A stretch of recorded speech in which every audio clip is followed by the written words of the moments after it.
Puji nama Tuhan. Shalom Bapak Ibu Saudara yang dikasihi Tuhan. Puji nama Tuhan, pada saat sore hari ini kita boleh berkumpul kembali, kita boleh bertemu. Itu semua karena kemurahan dan kebaikan Tuhan. Mari kita mau sama-sama bawa hati kita, bawa hidup kita untuk kita boleh menerima kehadiran Tuhan. Bagi Allah yang mulia.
Puji nama Tuhan, silakan duduk kembali Bapak Ibu. Saya mau bertanya, ada sukacita pada saat sore hari ini? Saya nggak dengar ya. Ada sukacita pada saat sore hari ini? Puji nama Tuhan, kita berikan kemuliaan bagi nama Tuhan. Kita mau sama-sama bersuka di dalam Tuhan. Haleluya.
dalam Tuhan.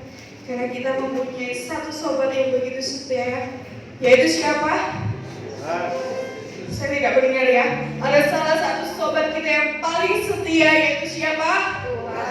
Amin, amin. Puji nama Tuhan. Ada satu sobatku yang setia, tak pernah meninggalkan kita.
Karena Yesus adalah Allah yang begitu setia dalam kehidupan kita. Baik dalam waktu susah, baik dalam waktu kita sendirian, Tuhan Yesus adalah Bapa yang begitu setia dalam kehidupan kita. Seringkali kita melupakannya, seringkali kita menduakannya, tetapi Tuhan selalu setia, Tuhan selalu ada setiap musim hidup kita. Haleluya, kita mau sama-sama dekat kepada Tuhan. Karena hanya dekat kepada Tuhan kita boleh merasakan sukacita, kita boleh merasakan kedamaian hati, kita boleh merasakan kasih Allah yang begitu luar biasa dalam hidup kita. Mari sama-sama saudara, kita mempersiapkan hati kita untuk kita sama-sama boleh menerima kebenaran firman Tuhan. Hanya dekat kasih-Mu Bapa. Haleluya.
terima kasih Tuhan.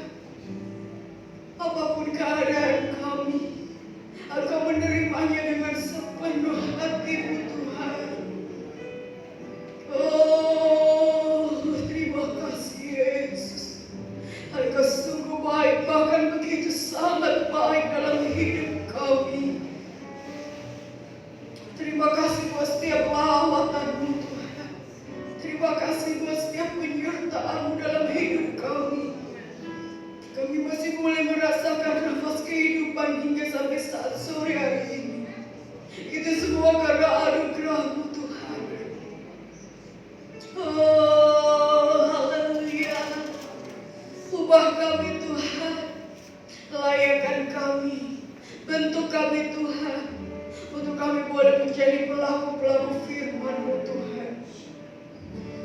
Biarlah setiap pujian penyembahan yang kami naikkan kepada-Mu boleh menyukakan hati Engkau, boleh berkenan dan layak di hadapan-Mu Tuhan, membuat Engkau bergirang-girang di surga Tuhan,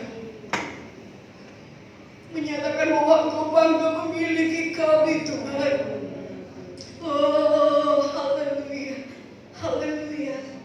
Kami menyerahkan kepada-Mu Tuhan, hamba-Mu yang hendak menyampaikan kebenaran firman-Mu. Kiranya Engkau pakai, Kau urapi dengan kuasa Roh Kudus-Mu, sehingga melalui tutur kata hamba-Mu Tuhan, isi hati-Mu boleh tersampaikan kepada kami.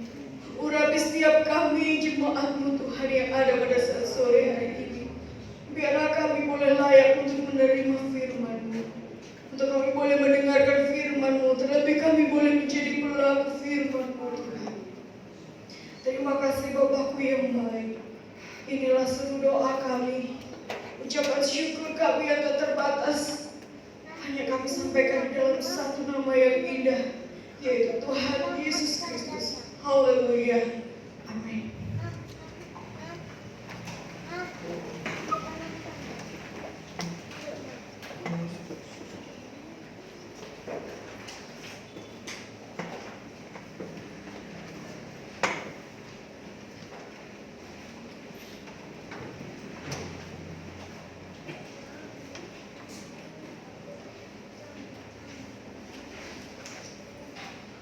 Puji Tuhan, haleluya. Ya.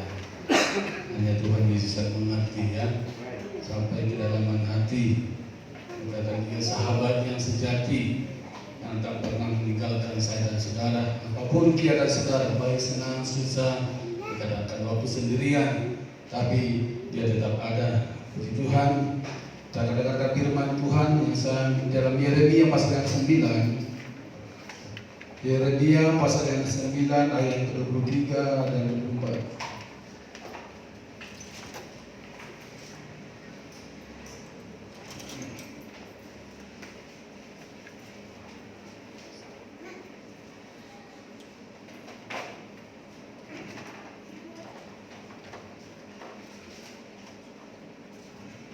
Sudah dapat? Saya sebut berdiri, sudah dapat? Yeremia pasal yang 9 ayat yang ke-23 dan 24. Kita baca bersama-sama. 1, 2, 3. Beginilah firman Tuhan. Janganlah orang bijaksana berpegang karena kebijaksanaannya. Janganlah orang kuat berpegang karena kekuatannya. Janganlah orang kaya berpegang karena kekayaannya. Tetapi siapa yang mau berpegang, baiklah berpegang karena yang berikut, bahwa ia memahami dan mengenal aku, bahwa aku Tuhan yang menunjukkan kasih setia, keadilan dan kebenaran di bumi. Sungguh semuanya itu kusaksikan.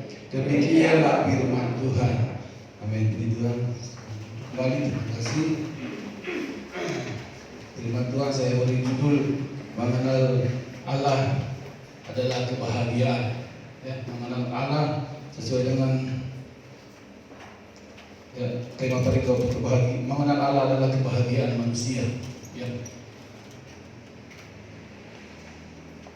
Menurut saudara bahagia atau apa? Ya, bahagia atau apa? Senang. Ya. Kapan waktunya saudara bahagia?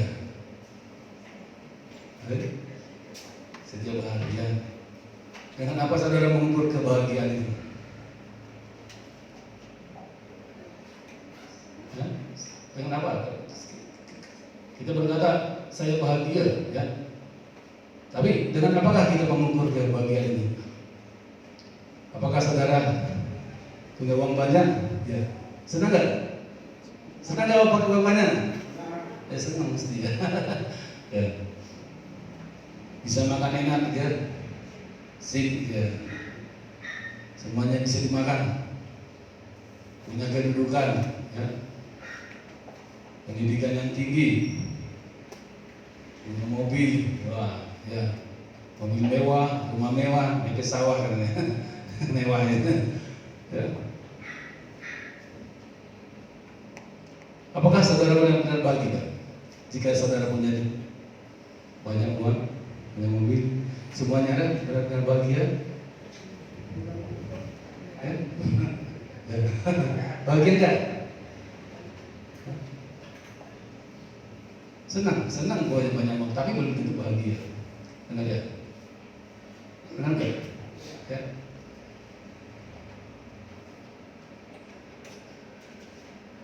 Terus apa yang membuat kita bahagia? Yang membuat kita bahagia sebenarnya rasa syukur. Ya. Katakan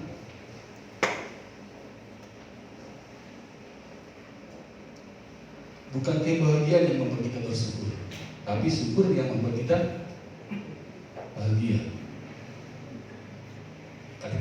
Ketika kita punya rasa syukur, rasa terima kasih, jadi apapun keadaannya, kita akan tetap bahagia.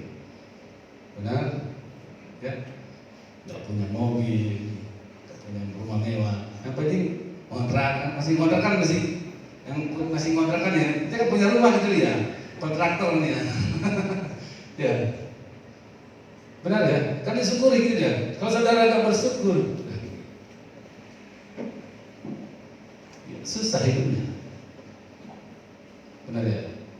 Bisa makan enak. Sebenarnya makanan enak yang bikin makanan enak bukan apa? Bukan masa. Sebenarnya rasa syukurnya itu loh. Benar ya? Orang bisa makan tahu, makan tempe, senang. Benar ya? Tapi ada orang sudah makan itu kok nggak senang ya, ya. Kan karena gak ada rasa syukurnya, gitu ya, rasa terima kasihnya. Benar ya? Orang makan tempe bahagia, senang, puji Tuhan, kenyang, gitu ya. Tapi orang kadang-kadang kebanyakan sudah makan di restoran makan sana, saya kurang puas ya. Karena nggak ada rasa syukur, ya.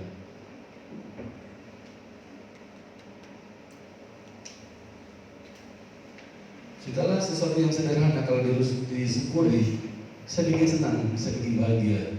Ya. Katakan, kita lihat.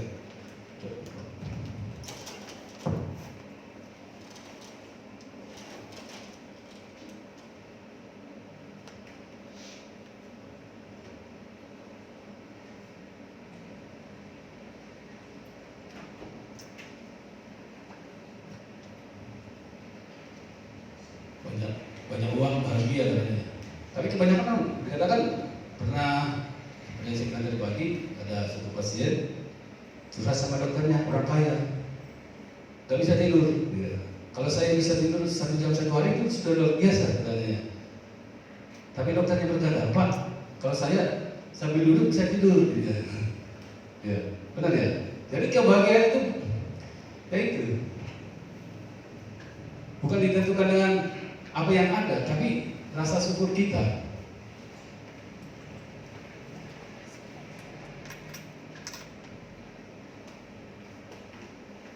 Katakan bukan kebahagiaan yang membuat kita bersyukur, tapi bersyukurlah yang membuat hidup kita penuh dengan kebahagiaan. Kalau ada rasa syukur, yang terjadi apa? Semua benar. Kapan udah maju? Kapan aku beli rumah? Kapan aku punya mobil? Ya Pak Yusuf ya.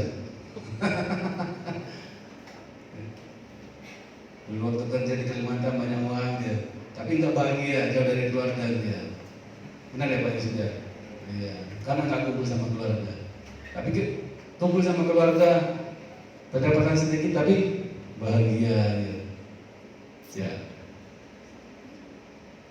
Karena bersyukur saja. Omongan luput di Matius dikatakan gak ada orang bisa dengan mengeluh menyelesaikan masalahnya. Gak ada. Saudara bersungguh-sungguh, saudara mengeluh, bisa nggak menyelesaikan masalah saudara? Gak ada. Tapi ketika saudara bersyukur, ya, saudara ada kekuatan. Ya. Hati ini damai, hati ini tenang, hati ini ada kekuatan.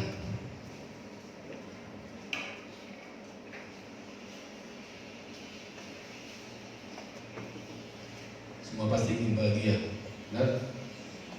Mulai dari anak-anak kecil, bayi, ya, orang tua, orang dewasa, suami, istri, dalam rumah tangga, semuanya ingin bahagia. Ya, kebahagiaan kita ya, kebahagiaan kita ditentukan ya dengan siapa saudara bergaul, ya dengan siapa saudara dekat, siapa yang saudara kenal, dengan siapa saudara berhubungan. Itu menentukan hubungan, menentukan kebahagiaan saudara. Ya, misalnya coba kita buka Amsal 22.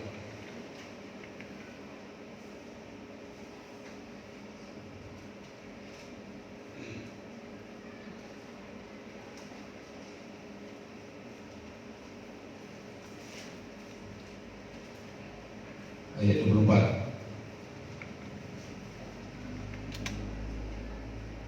Jangan berteman dengan orang yang lekas gusar itu apa? Gelisah. Saudara ikut gelisah, ikut khawatir, ikut takut. Tapi ketika saudara bergaul dengan orang bersemangat, sukacita, saudara tertular sukacitanya. Ya. Sama seperti kalau orang bodoh bergaul sama orang pintar, ketularan pintarnya ya. Tapi orang pintarnya ketularan bodohnya. Ya. Bergaul ya, kebahagiaan saudara ditentukan dengan siapa saudara bergaul. Ya, jadi bergaul dengan orang yang bisa membangun hidup saudara, semangat saudara.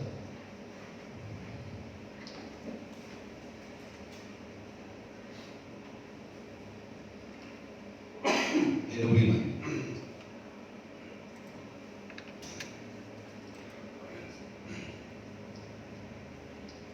Supaya engkau jangan menjadi biasa dengan tingkah lakunya dan memesan jerat bagi dirimu sendiri.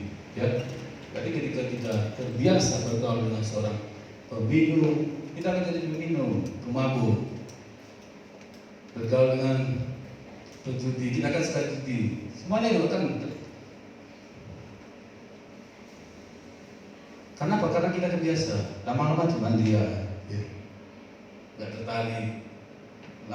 Besoknya itu lagi, temannya main aku boleh banyak, tak melo, ya sudah itu, ya karena terbiasa.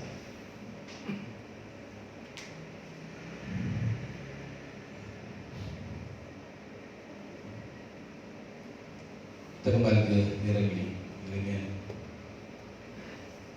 9:24. Tetapi siapa yang mau berbengkak, baiklah berbengkak karena yang berikut, bahwa ia memahami dan mengenal aku.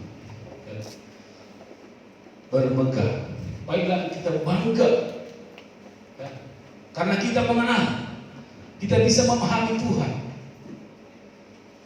Kadang-kadang kita yang mau dimengerti Tuhan, benar. Tapi kita nggak mau mengerti Tuhan. Kita bahkan ada lagu dikatakan wanita itu ingin dimengerti gitu ya. Saya pikir bukan cuma wanita aja yang ingin dimengerti, ya. Laki-laki juga ingin dimengerti, suami juga ingin dimengerti, gitu. Istri juga ingin dimengerti. Tuhan mau kita memahami, kita mengenal. Bukan bukan hanya sekedar mengenal, bukan hanya sekedar tahu, oh Tuhan Yesus itu. Ya. Tuhan mau kita pengenalan kita itu lebih dalam. Ya, pengenalan kita lebih dalam.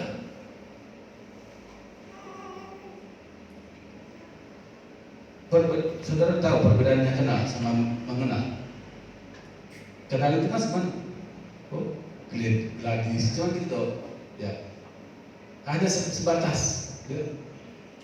Saya nggak tahu, kegiatan sehari bagaimana, mas tidak tahu.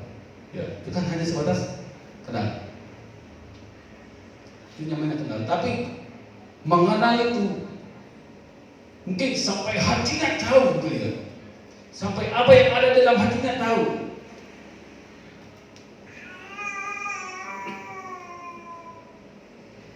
Tuhan juga mau seperti itu. Kita mau mengenal Tuhan. Bukan kita hanya Tuhan nuntut gitu ya. Kita mau Tuhan mengenal, memahami kita, mengerti kita. Tapi kita tak mau mengerti Tuhan. Seringkali kita menuntut, tapi kita tak mengerti Tuhan. Benar ya? Seringkali kita berdoa kan kita hanya untuk, ya, sudah selesai permintaannya pergi. Tuhan mau berbicara sudah nggak ada gitu. Sebenarnya ketika kita memuji Tuhan, menyembah Tuhan, ya kita biarkan Tuhan yang berbicara. Ya. Seringkali kita yang berbicara, kita nggak biarkan Tuhan berbicara. Tuhan kita yang mau mengatur Tuhan, ya. Pokoknya beri Tuhan. Harus punya ini. Amin. Tapi Tuhan mau berbicara, anakku, bukan begitu caranya. Sebenarnya Tuhan ini mau berbicara gitu ya. Tapi kita nggak harus sudah pergi.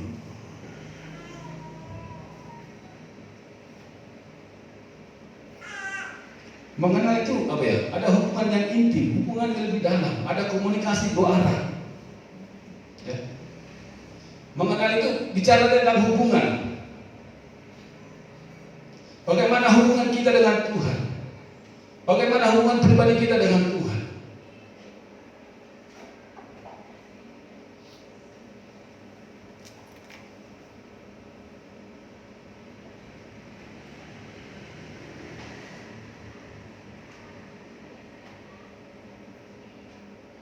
Katakan orang yang mengenal Tuhan itu pasti memiliki hubungan yang pribadi dengan Tuhan. Sehingga lewat hubungan pribadi kita bisa mengenal kepribadiannya, bisa mengerti apa maunya Tuhan, apa keinginannya Tuhan, apa kerinduannya Tuhan, apa yang Tuhan mau. Sama seperti seorang cowok yang mau berdekati ya kita kan suruh komunikasi, telepon pagi-pagi, saya sudah bangun apa belum, udah mandi apa belum, jalan-jalan yuk gitu ya. Mau makan apa gitu ya, makan di mana. Kan ada komunikasi. Kenapa? Karena ingin mengenal lebih dalam. Kalau hanya sekedar kenal, gak bakalan begitu. Kalau hanya sekedar kenal gak bakalan ada pengorbanan. Ya. Tapi jika seseorang ingin mengenal lebih dalam, dia akan bisa berkorban. Kenapa begitu? Karena kalau hanya sekedar ya sudah gitu. Tapi jika kita ingin mengenal pribadi seseorang lebih dalam, kita akan rela keluarkan banyak. Begitu juga dengan Tuhan.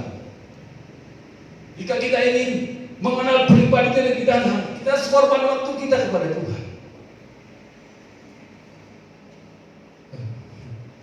Benar ya?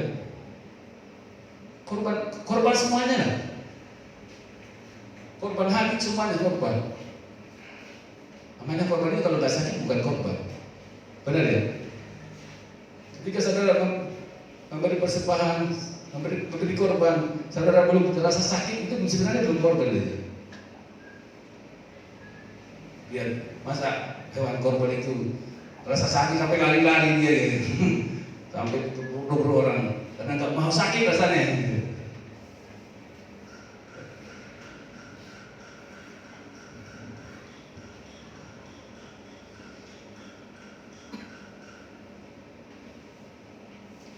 Orang yang mengenal Tuhan itu apa ya? Akan mempengaruhi karakternya. Orang yang mengenal Tuhan itu dikatakan bisa dilihat dari karakternya, tingkah lakunya bagaimana. Pengenalan kita kepada Tuhan akan bisa merubah karakter-karakter yang tidak benar, yang tidak baik. Karena apa? Karena kita sudah mengenal Tuhan, apa yang maunya Tuhan, kerinduannya Tuhan, apa yang tidak berkenan kepada Dia. Amsal pasal 8.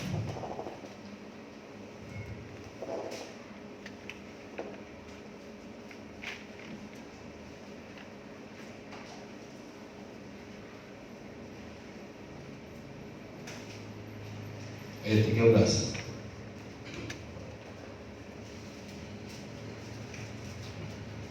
Orang yang mengenal Tuhan takut akan Tuhan yang membenci apa? Aku benci kepada kecokakan, tingkah laku yang jahat, dan mulut yang penuh dengan tipu muslihat. Jadi orang yang sudah mengenal Tuhan, dia benci yang namanya kejahatan, benci kepada yang namanya kesombongan,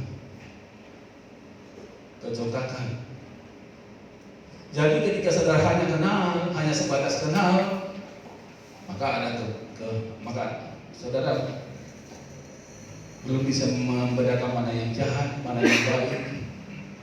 Saudara masih bisa ada kesombongan timbul dalam diri kita, kecokakan. Jadi ketika kita bisa mengenal Tuhan lebih dalam, yang ada dalam diri kita adalah kerendahan hati. Bukan diri kita yang nampak, ya, tapi Kristus. Ya, amin.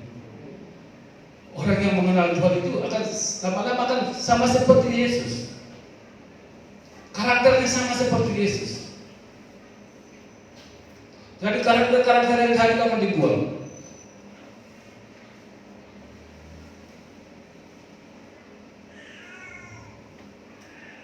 Mazmur pasal 1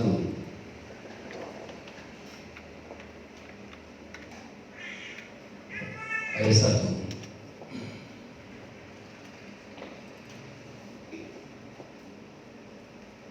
Berbahagialah orang yang tidak berjalan menurut nasihat orang fasik, yang tidak berdiri di jalan orang berdosa, dan yang tidak duduk dalam kumpulan pencemooh. Ya. Artinya apa? Orang yang mengenal Tuhan itu dapat diketahui dari apa yang tidak mereka lakukan. Jadi ketika saudara masih berbuat dosa tadi, berarti saudara belum mengenal Tuhan, ya. Hanya sebatas kenal. Ya. Katakan orang percaya sejati dapat diketahui dari apa yang tidak mereka lakukan. Jadi ketika saudara masih suka melakukan hal yang jahat, berarti saudara bukan mengenal Tuhan, tapi hanya sebatas kenal. Saudara masih bisa berbuat jahat, sombong, tinggi hati, congkak. Ya.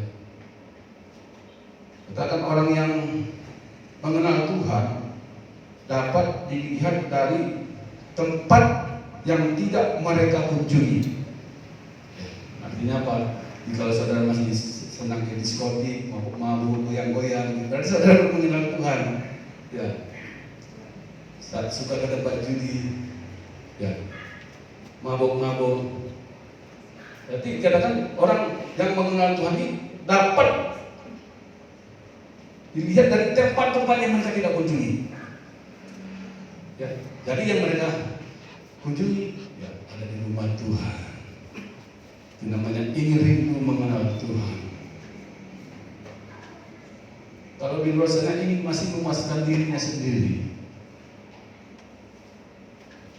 mencari kebahagiaan di luar, carilah kebahagiaan di dalam Tuhan. Itulah kebahagiaan yang sejati.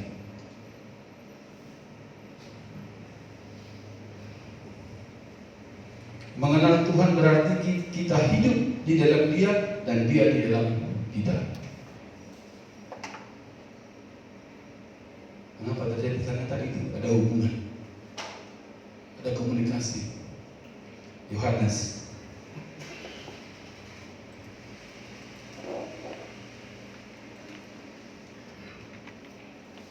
pasal 15. Pasal 15.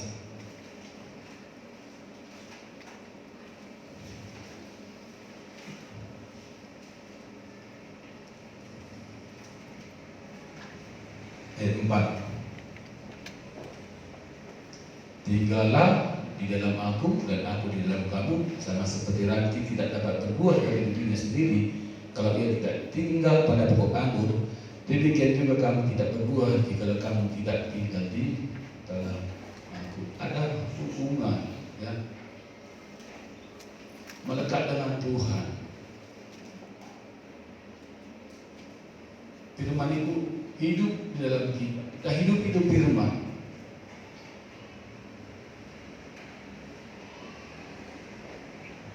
Ayat 7. Jikalau kamu tinggal di dalam aku dan firman-Ku tinggal di dalam kamu, mintalah apa saja yang kamu kehendaki dan kamu akan. Saudara sudah terima apa belum? Belum. Karena saudara belum tinggal di dalam Dia. Ya, benar ya. Karena kita belum tinggal di dalam Dia dan Dia belum ada dalam hati kita. Jikalau kamu tinggal di dalam aku dan firman-Ku tinggal di dalam kamu, minta apa saja. Minta apa saja, pasti menerima. Karena hubungannya dekat. Sama seperti ranting itu ya. Kalau tidak melekat dengan pokok, tak bisa berbuah. Tapi ketika carang itu melekat dengan pokok, jadi apa aja ya terserah, bisa menghasilkan buah. Begitu juga dengan kehidupan kita, ketika kita dekat dengan Tuhan, melekat dengan Tuhan, jadi apa aja yang ada dalam diri kita serah. Sama seperti HP saudara, ya. Jika datanya dinyalakan, ya, saudara mau download apa? Bisa. Benar, iman itu seperti itu. Jika iman kita terhubung dengan Bapa kita, connect dengan Tuhan, jadi mau download apa aja bisa ya. Jadi HP itu ketika connect dengan internet, mau download apa aja bisa, mau ngambil aja apa aja bisa. Begitu juga dengan iman. Ketika iman kita connect dengan surga, ya, surga, mau minta apa aja. Tapi kita kan seringkali putus nyambung. Benar ya? Putus nyambung. Malah kebanyakan putusnya, nyambungnya cuma sedikit gitu. Saya percaya ketika terus tersambung, itu kan supaya tersambung itu tadi, bagaimana komunikasi kita dengan Tuhan, hubungan kita dengan Tuhan. Minta apa saja, bukan saya yang bilang, itu firman Tuhan. Minta apa saja. Mau minta apa kira-kira? Rumah? Gampang ya. Nyawanya sendiri dia kasih kok ya. Apalagi hal-hal itu, hal-hal jasmani, nyawanya sendiri loh dia kasih. Dia sudah korbankan segala-galanya. Materi itu dia kecil di hadapan Tuhan. Yang penting itu, jika kamu tinggal dalam aku dan firman-Ku tinggal di dalam kamu. Ya. Minta apa saja, yang enak terakhirnya minta apa saja. Tapi yang awalnya, tapinya ada gitu ya. Ada syaratnya. Ya.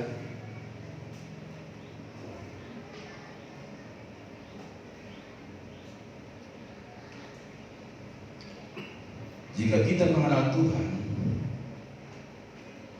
kita pasti mengerti bahwa masalah yang terjadi bukan untuk membawa kita jauh dari Tuhan. Ya. Seringkali ketika ada masalah kita mengeluh. Aku ora kuat Tuhan. Mulai ya. Baca saya nasi apa? Nasi baca saya enak gitu. Ya, seringkali kita berpikir gitu. Karena kita belum mengerti siapa Tuhan kita, siapa Bapa kita yang sesungguhnya.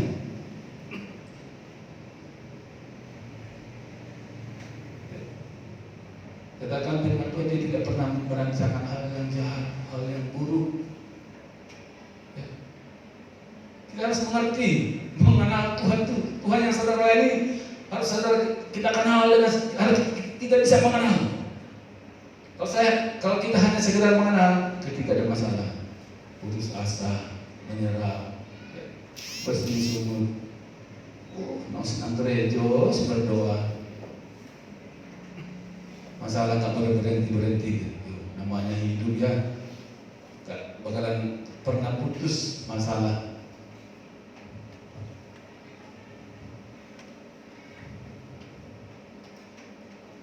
Saya pun percaya ketika kita mengenal Tuhan, seperti kita akan mengerti bahwa segala sesuatu yang terjadi itu akan mendatangkan kebaikan.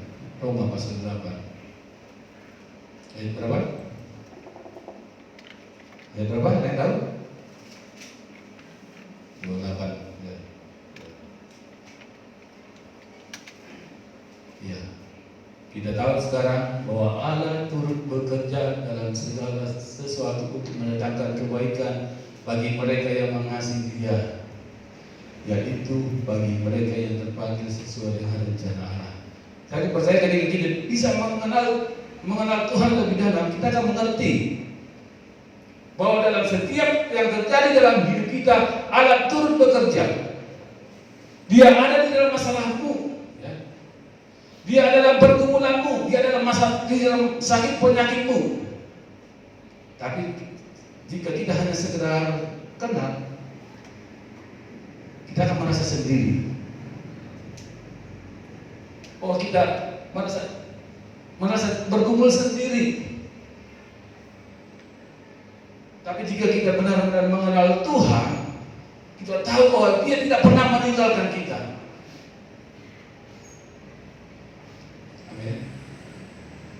Orang yang mengenal Tuhan, mengenal Tuhan lebih dalam. Jadi yang berkata segala sesuatu yang terjadi itu akan mendatangkan kebaikan. Jadi ketika hanya kita sebatas kenal, segala sesuatu yang terjadi menyakitkan, ya. Kita nggak bisa mampu melihat ke depan apa rencana Tuhan. Tapi orang yang benar-benar mengenal Tuhan, pandangannya jauh ke depan. Oh, di balik masalah itu ada berkah. Di balik masalah itu ada mukjizat. Di balik masalah itu ada pertolongan. Ya. Amin. Ya. Jadi, mari Bapak Ibu ya, kita mau memahami Tuhan. Ya. Kita mau memahami dan mengenal Tuhan, bukan hanya sekedar, tapi jauh lebih dalam. Tapi jangan sampai tertidur ya. Lebih dalam tertidur semuanya. Ya, lebih dalam. Memang ada harga yang harus dibayar. Segala sesuatu kan harus ada harga yang harus dibayar. Jika kita mau bayar harga, pasti kita akan bisa. Yang menjadi permasalahannya kita tidak mau bayar harga. Ya.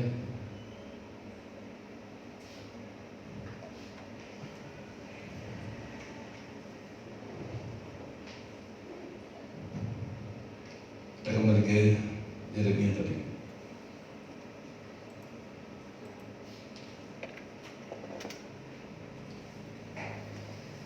Ayat 24. Tetapi siapa yang mau bermegah, baiklah bermegah karena yang berikut, bahwa ia memahami dan mengenal aku, bahwa akulah Tuhan yang menunjukkan kasih setia. Artinya apa? Dia Tuhan yang setia.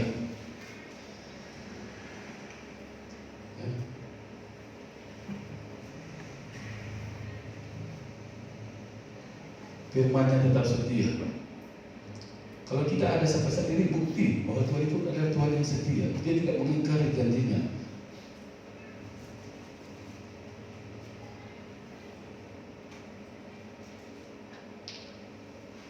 Firman ini ditujukan kepada bangsa Yehuda, ya, mengingatkan mereka atas perbuatan mereka ketika mereka dalam keadaan terberkati. Mereka bangsa Yehuda ketika mereka hidup dalam pemeliharaan, hidup dalam berkat, mereka berpoya-poya, suka minum minuman keras, mabuk-mabuk, berzina.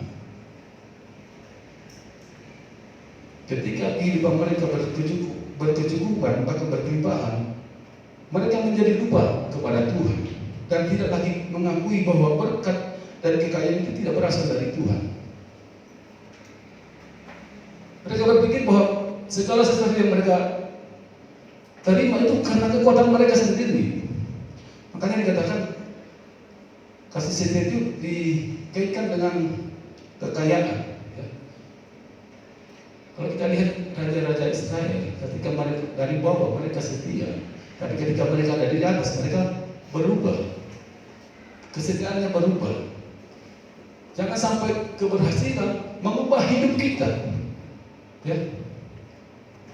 Kekayaan dikatakan bahwa coba Ulangan pasal 8 ayat itu.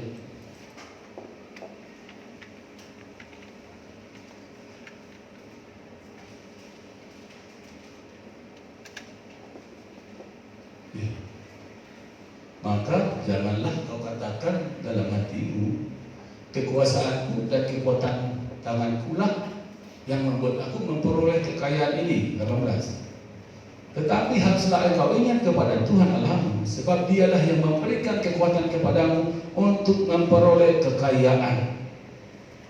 Amin. Amin. Makanya katakan tadi, kasih setia itu dikaitkan dengan kekayaan supaya kita jangan sampai berubah, ya. Mereka berubah. Mereka berpikir bahwa segala sesuatu yang mereka peroleh itu karena kekuatan mereka. Gak ada campur tangan Tuhan. Katakan jangan sampai kita lupa, ya, mengingatkan kita ketika kita berhasil, ketika kita sukses, kesuksesan itu ada campur tangan Tuhan. Karena Tuhan memberikan kita kekuatan. Karena Tuhan memberikan kita kemampuan. Tuhan yang memberi. Kita kan hanya usaha. Bahkan kuasa itu ada di dalam tangan Tuhan. Benar ya? Memang kita yang berusaha, tapi Tuhan yang membuka jalan. Jadi bukan semata-mata karena kehebatan saya, saudara, tidak. Tapi di situ ada campur tangan Tuhan. Yang kedua, keadilan dikaitkan dengan kekuatan. Ketika orang kuat, dia tidak akan berlaku sewenang-wenang, ya. Ketika dia masih punya kedudukan, dia bisa bertindak sewenang-wenang. Maka dikatakan keadilan itu dikatakan sehebat apapun engkau, ya, harus tetap berbuat adil. Tidak bisa berbuat seenaknya sendiri. Kebenaran dikatakan, kebenaran merupakan hal yang nomor 2. Keadilan merupakan suatu pembawaan diri yang baik di dalam memperlakukan orang. Jadi keadilan itu dilihat dari bagaimana cara saudara memperlakukan orang. Ya.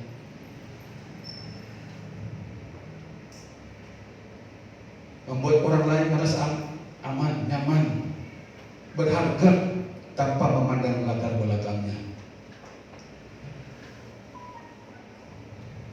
Adil, ya. Adil, rata. Gak ada pilih-pilih. Seringkali terjadi masalah di keluarga, kalau kita lihat kejadiannya Yusuf, kenapa sampai saudara-saudaranya ini? Karena Yusuf itu lebih diperhatikan, benar ya? Lebih terhadap seringkali masalah yang terjadi dalam keluarga adalah kesalahan kita orang tua. Ya, benar ya? Karena kita pilih-pilih mengasihi. Ini anak ini, anak ini, anak ini. Kan tahu semuanya anak kita ya. Benar ya? Mereka berhasil, juga kita akan bahagia. Mereka berhasil juga kita yang susah. Benar ya? Yang ketiga, kebenaran dikaitkan dengan kebijaksanaan. Mungkin saudara tahu ya, ada seorang cewek usia 19 tahun membunuh ayah, bukan Luna, pernah dengar ya? 100 berapa? 155 kali kalau saya ditikam ya. Dan ketika dipotong, dia masih tersenyum, nggak ada rasa bersalah. Jadi setinggi apapun engkau, setinggi apapun pendidikan, kalau tak ada di situ nilai-nilai kebenaran, itu tidak ada artinya apa-apa. Ya. Ya. Jadi pendidikan itu katakan apa ya? Kita itu harus apa ya? Jadi harus diimbangi dengan kebenaran kepada firman Tuhan. Ya. Sehingga ketika kita, maka dikatakan di sini, jangan orang yang bijaksana berbanggakan kebijaksanaannya, sombong karena merasa pintar.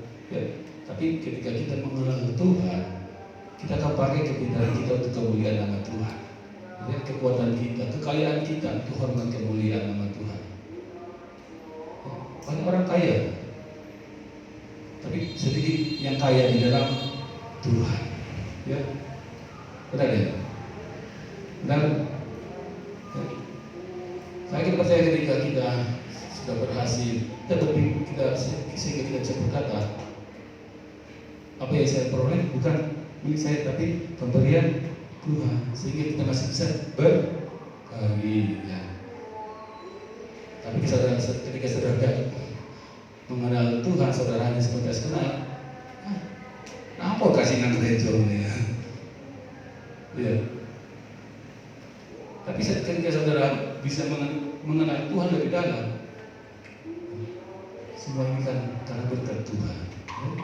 Saudara kan bisa mendukung pekerjaan Tuhan di tempat ini. Ya. Amin. Amin. Mari Bapak Ibu yang hari ini kita mau memahami Tuhan, mau mengenal Tuhan lebih, bahkan lebih lagi, ya. Bukan hanya sekedar, kalau sekedar saudara akan tertinggal, ya. Amin. Kita bangkit berdiri bersama-sama.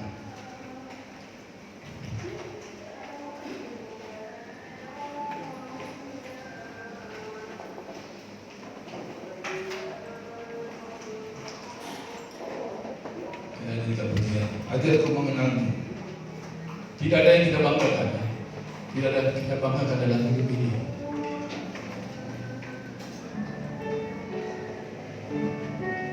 Selain Yesus sendiri yang kita banggakan.